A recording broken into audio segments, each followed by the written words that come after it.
তোমরা যারা sea food খেতে পছন্দ করো, ঢাকার মধ্যে সি ফুড খাওয়ার আগে অবশ্যই এই ভিডিওটা তোমরা একবার হলেও দেখবে। হাই, কী অবস্থা সবার, কেমন আছো?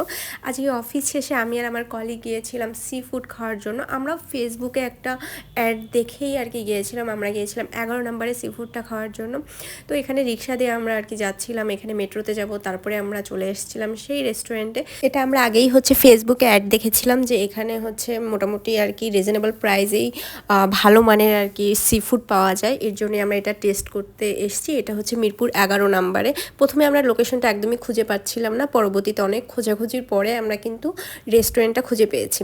এরপরে আমরা বেশ কিছু কি বলে সি ফুড অর্ডার দিয়েছিলাম। এখানে ছিল অক্টোপাস ছিল, লুইটা ফ্রাই ছিল, সাথে ক্র্যাব ছিল, স্কুইড ছিল, এছাড়াও লুচি নিয়েছিলাম, ওদের হচ্ছে স্পেশাল নাগা সিঙ্গারা নিয়েছিলাম, আর 2টা হচ্ছে কোল্ড কফি নিয়েছিলাম। তো প্রত্যেকটা খাবারের মান কেমন ছিল সেটাই তোমাদের সাথে শেয়ার করব। তোমরা তো রেস্টুরেন্টের আউটলুকটা দেখেই নিয়েছো, এখন আমি তোমাদের সাথে শেয়ার করব যে খাবারের কোয়ালিটি এবং হচ্ছে কোয়ান্টিটিটা কেমন ছিল। এখানে দেখো ক্র্যাব ছিল 3 পিসের, আর সাইজটা হচ্ছে স্মল সাইজের ছিল। এটা ছিল ক্র্যাব ভুনা। খেতে আমি বলবো আহামরি খুব বেশি টেস্ট ছিল না, মিডিয়াম ছিল। কি বলে, খুব একটা আমার কাছে খুব একটা ভালো লাগে নাই। আর এটা ছিল স্পেশাল নাগা সিঙ্গারা, এটাও আমার কাছে খুব একটা টেস্ট লাগে নাই, কেমন জানি ভিতরে আমি খুব একটা টেস্ট পাই নাই, মজা লাগছিল না কেন জানি না খেতে।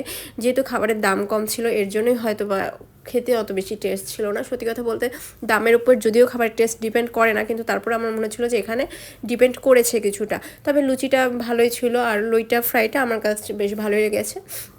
তবে ওদের খাবারগুলো না খুব বেশি মুচমুচে ছিল না, লুইটা ফ্রাইটাও বেশ নরম নরমই ছিল। তারপরে হচ্ছে আর হচ্ছে ক্র্যাবটা না ঠান্ডা ছিল, কেন জানি না ওইটা ঠান্ডা ছিল। আর নাগা সিঙ্গারাটা একটু গরম গরমই ছিল, তবে আমি নাগার যে একটা ফ্লেভার সেটা আমি খুব একটা পাইনি, মনে হয় পরিমাণ খুব একটা বেশি ছিল না। যাই হোক, আমাদের মূল কথা হচ্ছে আমরা যে খেয়েছি একসাথে, আসলে আমরা এনজয় করতে গিয়েছিলাম। খাবারের টেস্ট যদি আমরা হচ্ছে বাজেট বাড়াই তাহলে হয়তো বা খাবারের টেস্ট আরও বেশি ভালো হতো।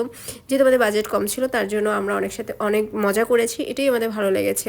এরপরে আমরা খাওয়া দাওয়ার পরে আমরা দুজন কলিগ মিলে অনেক ঘোরাঘুরি করেছি, অনেক এনজয় করেছি। সত্যি কথা বলতে সারাদিন অফিস করার পরে এরকম একটা কোয়ালিটি টাইম স্পেন্ড করাটা অনেক বেশি স্পেশাল।